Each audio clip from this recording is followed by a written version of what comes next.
Doctor Subbarao గారు, అండే సత్యం గారు,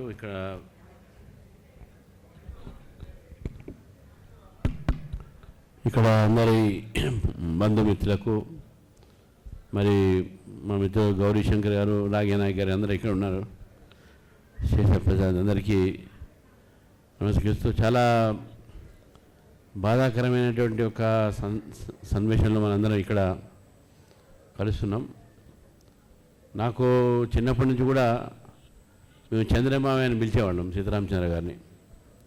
మాకు రామాంజరావు గారన్నా చంద్రమామ గారన్నా మేము రాంచీలో ఉండేవాళ్ళం.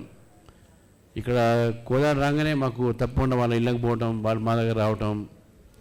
మేము రాంచీలో ఉన్నప్పుడు కూడా చంద్రమామ గారు రాంచీకి వచ్చారు అసలు మేము చిన్నపిల్లలు ఉన్నప్పుడు.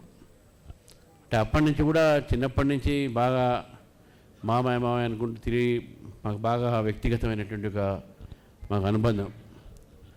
తర్వాత కోదాడ కాలేజ్ నుంచి హైదరాబాద్కు ఇక్కడ ఎడ్యుకేషన్ డిపార్ట్మెంట్లో రావటం, ఇక్కడ పనిచేయటం, ఇక్కడ ఉన్నప్పుడు కూడా తరచుగా మా ఇంటికి రావటం. ఈ రకంగా మాకు బంధుత్వం కన్నా ఎక్కువ మేము ఒక చిన్న ఉన్నప్పుడు కూడా ఒక మిత్రులను చూసేవారు.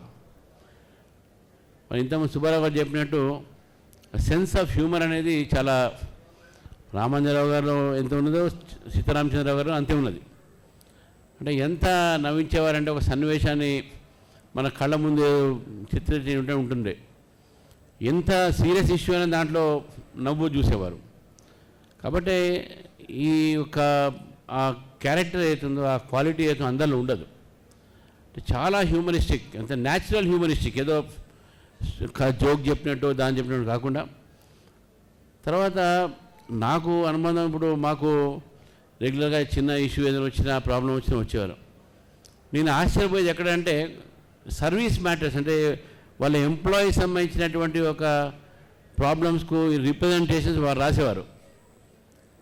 సుప్రీంకోర్టు జడ్జిమెంట్స్ కూడా సర్వీస్ మ్యాటర్లు ఇచ్చినటువంటి దాన్ని వారు దాన్ని ఇంటర్ప్రెట్ చేసి అర్థం చేసుకొని, నాకు కూడా కొన్ని అర్థం కానీ వారు అర్థం చేసుకొని దాన్ని ఇంటర్ప్రెట్ చేసి చాలామందికి రీఇన్స్టేట్ చేసినటువంటి ఒక సందర్భాలు ఉన్నాయి. నాకు వాళ్ళ ఎంప్లాయీస్ చెప్పారు, నాకు సీతారామచంద్ర గారు నా రిప్రజెంటేషన్ రాశారు సార్, చాలా రాశారు. అది ఈ మధ్య కాలంలో వాళ్ళ బంధువుకు సంబంధించినటువంటి ఒక చిన్న ప్రాబ్లం ఒక యూనివర్సిటీలో వస్తే అది పెండింగ్ పడిపోయింది. వాళ్ళకి అక్కడ అర్థం కావట్లేదు ఇష్యూ ఏందనేది.